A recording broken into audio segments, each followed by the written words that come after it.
Hi, Alan here. It's been a couple of weeks since we last had a chance to talk from rvacrossamerica.net, and this is going to be at rvacrossamerica.net/winter Anaconda, Anaconda. That's the town that I'm in. So, the last couple of weeks, I've been pretty busy. I've been working up at Discovery, teaching, and doing a little bit of skiing. I put it that way because this is the weirdest winter in existence that I've ever spent in the Intermountain West.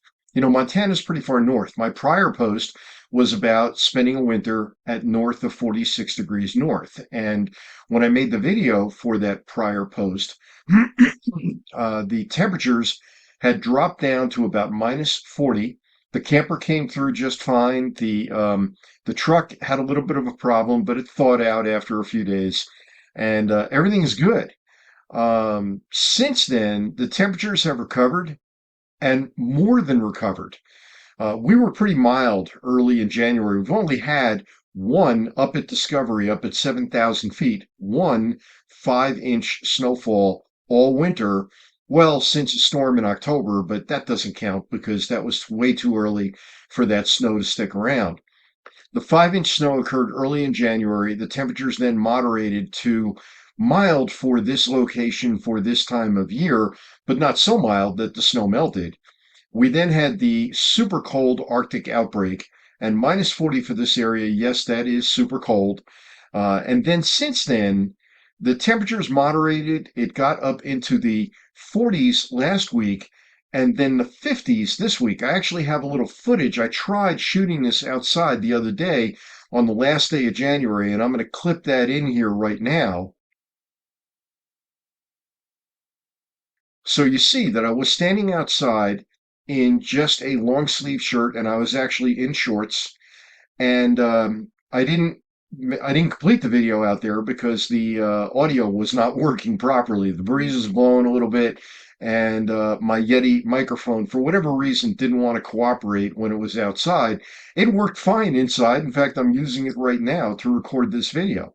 Anyway, the temperatures in the last 4 days of January reached the upper 50s to lower 60s here in Anaconda and the low to mid 50s up on the ski hill. The ski hill has had no snow, like I mentioned, and has limited snowmaking. They haven't needed it. And as a result, today, February 2nd, as I record this, there's almost no snow left on the mountain. Now, the good news is that it's overcast. It's in the 30s right now, and the forecast is for 6 inches or more of snow up on the mountain. And down here, maybe 2, 3 inches. I really don't care what happens down here in Anaconda, although that still is quite unusual. We had a dry Christmas. We had a brown Christmas. It was not a white Christmas here. So there's been a fairly limited amount of time where there's been snow on the ground. And up the ski hill, the new snow moving in will hopefully enable them to not only continue, but to maybe expand the terrain. I have only explored about 20% of the ski hill. Now, I talk a lot more about the ski hill and what's going on there, and I'm very impressed with what's going on there uh, in my post. And again, that's at rvcrossamerica.net/winter anaconda. Now, what I do know is that statistically, the greatest amount of snow and the best snow to water content, meaning that the snow's a little wetter, occurs in February, March, and April, particularly March and April. And that could save the winter, not only for the ski area, but at this point, the most important thing is that southwestern Montana, Anaconda area with Butte, along with the rest of the West, I mean, the rest of the West is way below normal in precipitation. I think California has done pretty well recently, but a lot of it has fallen as rain, which means it just runs right off. It needs to fall as snow so it serves as a reservoir for water as the snow gradually melts through April, May, June, and July. Um, Hopefully, that's still yet to occur. As I look out the window, I can see from my window here 8,000, maybe even 9,000 foot peaks, and there's not a lot of snow on them. So this next storm is hopefully a step in the right direction, and hopefully it continues. My plans are to continue to work at Discovery. Things seem to be working out. If they do work out, I may very well return next winter. It's still too early to say what my plans are for that, but I will say that I'm very impressed with the Anaconda area. And I'll tell you more about that as we get into a post that I have coming up about spring and summer in southwestern Montana. That may give you a couple of hints as to what my plans are. Um, as we get into this last half of winter, again, it's been very unusual through December and January. Hopefully, February and March will kind of settle in. We'll get cold, we'll get snow. I'll do some skiing and I'll bring you some reports on the mountain there. By the way, great photos in the post over at rvacrossamerica.net/winter anaconda, specifically about the ski hill and about some other outdoor recreation. And I do cover where to stay, not only at RV parks, but at some lodges in this area, because I know that winter RVing is not for everybody. And I talk a bit about some of the restaurants and such. I checked out a place called Jordy's Cantina the other night. Very impressed. There's some very, very good restaurants in here in this town. The Firefly, the Hideout. Hideout's also a coffee shop, and then there's the Coffee Corral in town. So there's good places here. There's very good places here. And the weird thing about the last 4 days of January is I started my bicycling season. I got out on my bike and I rode over 5 miles each day, which for the first days is quite an accomplishment, and I'm proud of it. And it was just so unseasonable. It was so unseasonable to be able to go out there in a light shirt and in shorts at the end of January in Montana, north of 46 degrees north. Absolutely crazy. So coming up, there will be a post about the history of this region. The history of this region is fascinating.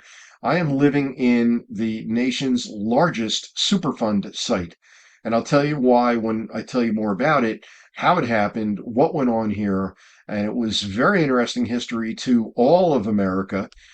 Butte is a very, very pivotal town in this country. Had no idea until I got here. Anaconda is a pivotal town, and I'll share that with you in an upcoming post. Like I mentioned, I have a post coming up about spring and summer in southwestern Montana, and I've got another one that's in the works on RVing and preparation, because I think that that's very important to be able to think about. RVs have certain aspects to them that make the ability to handle an emergency or an emergency situation better than being in a sticks and bricks home. So I'll tell you about that when we get to it, and I'll share with you what my intent has been and what I've done and what I'm continuing to do and what you may wish to consider if you are an RVer, especially if you're a full-time RVer. Anyway, Alan here, rvcrossamerica.net/winter anaconda. It's been a pleasure reconnecting. I would love for you, if you're seeing this on YouTube, to give it a thumbs up, to subscribe. It does help to spread the word on my videos if you see value in them, and also to leave me a comment. I do read all comments. I do respond to all comments. And if you're seeing this on my website, rvcrossamerica.net, again, /winter anaconda, at the bottom of this post, there is a section for leaving comments. I welcome that. And again, I read all comments and respond to all comments. So thank you. I'm going to get this published hopefully by later today, and then proceed back to working with some of my RV clients. I've had an uptick in people contacting me about buying or selling RVs, and so I've got to attend to those folks along with continuing my skiing responsibilities, my ski instruction responsibilities, my responsibilities to my own body to ski. And when I'm not skiing, very often I'm over at a local hot springs swimming and water walking and soaking and just taking in that. And there's nothing better than being in a 90-degree pool when it's 10 degrees out. It's just, I love the contrast. Anyway, Alan here. Take care. You have a wonderful morning, afternoon, evening, whenever you're seeing this. And by all means, please do thumbs up it, comment, whatever, and subscribe. Talk to you soon. I do have a newsletter too. That's on my post at the bottom. You can sign up for that, and that way you'll be notified of upcoming notices. Take care.